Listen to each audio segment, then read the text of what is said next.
yamenifanya niwe hapa, masimango yao yamenifanya niwe hapa, maneno yao ya uchungu yamenifanya niwe hapa, na matusi yao yamenifanya niwe hapa leo. Vile walivyofanya vya uchungu vikanipa mimi maumivu, bila kujali kwamba mimi ni mtu na mimi ninaumia. Vile walivyofanya vya uchungu vikanipa mimi maumivu, bila kujali kwamba mimi ni mtu na mimi ninaumia. Kule shimoni walikonitupia na uongo akatunga pia, kumbe hawakujua, kumbe walikuwa wanasafisha njia bila kujua, ili mimi nipite nifike ninapoenda. Kumbe mimi ni uzao mteule, sifananishwi nao. Kumbe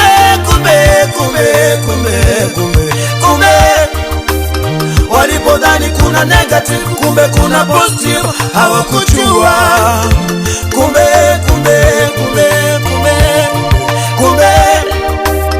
walipodhani kuna 10, kuna maelfu na mamia. Kumbe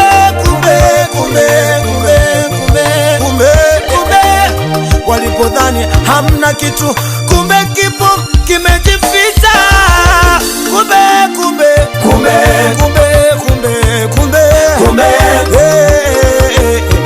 Kumbe mawazo yake si yao, yao si yake Mungu. Kumbe hajui, kumbe mawazo yake si yao, yao si yake Mungu. Mawazo ya Mungu si yao, ya Mungu si yao, ananiwazia mema mimi.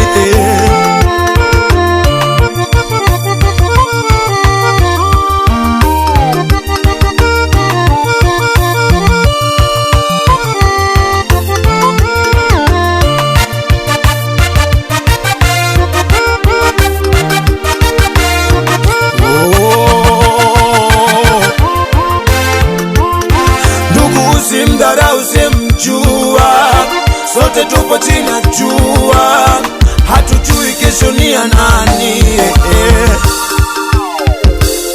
Mungu ndiye anajua kesho nani atampa, wenda akakusaidia baadaye.